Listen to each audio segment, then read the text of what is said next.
A house in Cuddon just sold for $190,000. 3 years ago, that same house went for over $300,000. The seller is desperate, and the buyer is cash investor. And that's just one example of a pattern sweeping across the UK, not just in London, but the South, the Midlands, and even parts of Wales. Homeowners are quietly panicking. The headlines say things are cooling off. However, what's actually happening is far more dangerous because underneath the surface, the housing market is in crisis. And if you have a mortgage or you're hoping to buy, the next few months could change your financial future entirely. So, what's driving this? To understand, you have to start with the most obvious pressure. And it's one that almost no one is prepared for. Over the next 18 months, more than 1 million UK households will come off their fixed-rate mortgage deals. Many of them locked in rates of 2 or 3% back when the government was practically handing out free money. But now remortgage offers are coming in at 5 or even 6%. That might not sound huge until you do the maths. If you borrowed $250,000 at 2%, your payments were about £1,100 per month. Now that the same loan at 6% jumps to over $1,600 per month. That's more than $6,000 per year just vanishing. For families already stretched thin by energy bills, grocery inflation, and childcare costs, this isn't just painful, it's life-changing. And many are only just realizing what's about to happen, because the pain doesn't come all at once. It comes in waves. Every month, a new group hits the end of their deal and discovers their finances no longer work. This would be bad enough on its own, but it's not just the homeowners who are under pressure. The landlords are getting hit too, and when they feel the squeeze, it spills directly into the rental market.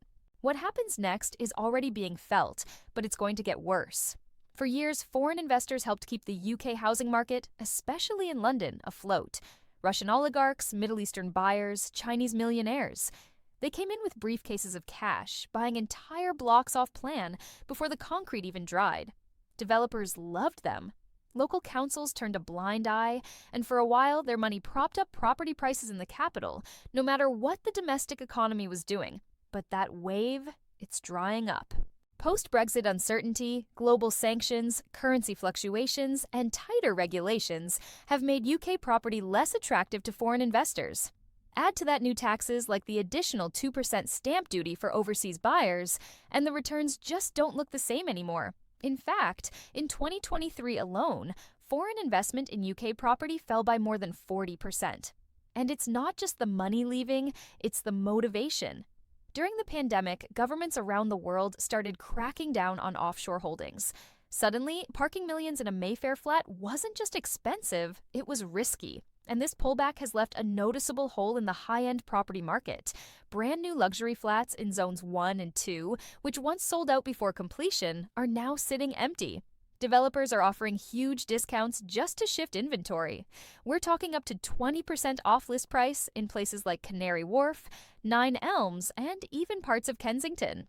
But when the top end starts to wobble, that instability trickles down because those luxury units were the anchor. If a developer can't sell a £2 million penthouse, the price they can charge for the one bed below it starts to slip. And as top-end prices soften, so does the entire chain. But the real problem, many of these new builds were never meant for the average buyer. And now that the foreign cash is gone, they're becoming ghosts. Empty shells in a market that's already oversupplied with the wrong kind of housing. This shift is exposing a brutal truth. The UK didn't build for people. It was built for investors. And now that the investors are pulling out, the whole foundation is starting to crack. But it gets worse because just as foreign cash is disappearing, another group is also heading for the exit fast. And it's a group that once made up the backbone of the entire housing system. Last year, 19% of landlords sold at least one property, but only 8% bought. That means there's a net loss of housing stock being rented out, and it's accelerating. Now, landlords are not villains, but they're facing a perfect storm that most casual investors were never built for. Higher mortgage rates, stricter regulations, heavier taxes, and a tenant base already stretched to breaking point. Let's say a landlord owns a flat in Cuddon with a buy-to-let mortgage of $200,000. Back in 2021, their mortgage payment was about $650 per month. Today, at current rates, it's pushing $100 per month. Meanwhile, the market rent for that flat might only be $200. So, after tax, insurance, maintenance, and void periods, they're barely breaking even. And now, with Section 21 being abolished, meaning landlords can no longer evict tenants without a legal reason, the risk profile has changed completely. Many smaller landlords, especially the accidental ones who inherited property or kept an old home when they moved, are deciding it's just not worth the stress. They're selling up. But here's the kicker. They're not selling to other landlords. They're selling to first-time buyers or no one at all. That reduces the number of rental properties available, pushing rents higher. But it also increases the number of homes sitting on the sales market, which pushes house prices lower. So we're in this strange place where rent is going up, but property value is going down. The entire system is out of sync. And the longer that disconnect lasts, the more volatility we're going to see. But perhaps the most dangerous part of this crisis isn't in the numbers, it's in the psychology. Because something is changing in the way people think about homeownership itself. And that shift could reshape the market permanently. There was a time when buying a home in Britain wasn't just a financial move. It was a cultural milestone, a rite of passage. Get a job, get a house, build a life. That dream is fading. Young people aren't just struggling to buy. Many have stopped even trying. According to recent surveys, nearly half of renters under 35 believe they will never own a home.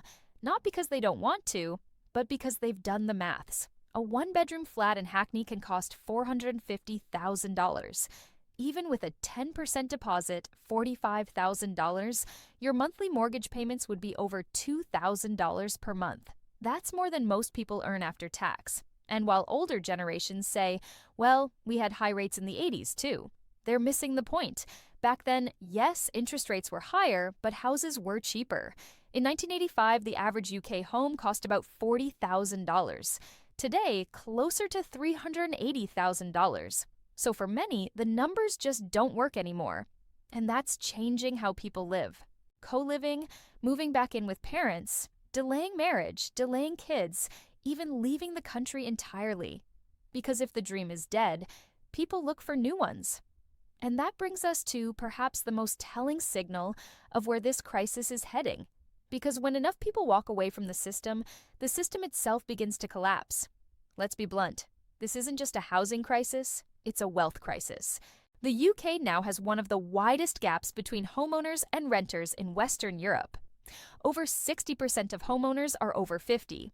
Meanwhile, renters under 40 are stuck in a cycle of rising costs and zero equity. This isn't just an economic divide, it's a generational one.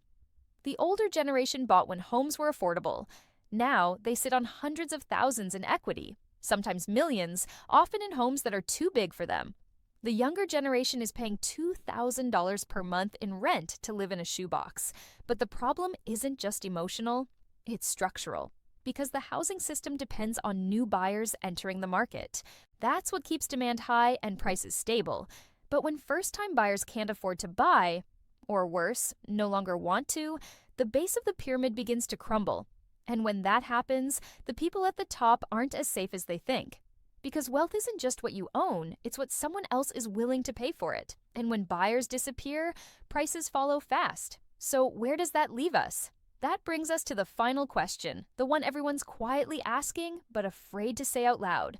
You see, on the surface, everything looks calm. The headlines say prices are slipping slightly. Some areas are cooling, others are showing resilience. But that's not the whole truth, because behind the averages, the market is freezing. In some regions, transactions are down by more than 30% year on year. That means people aren't buying, but they're not selling either. It's a standoff. Buyers are waiting for prices to drop further. Sellers are clinging to yesterday's valuations. And in the middle, estate agents are struggling to close deals. But the longer this goes on, the more pressure builds. And that's why experts are warning. We're not heading for a crash. We're already in one. It's just moving slowly, a silent correction. And for many, that's even more dangerous because they won't see the fall until they're already in free fall. And every correction creates opportunity for those who understand the signals. If you're buying, wait for value. If you're selling, understand your position. And if you're renting, keep your costs lean and your eyes open because what's coming next isn't going to be fair, but it will reward those who pay attention.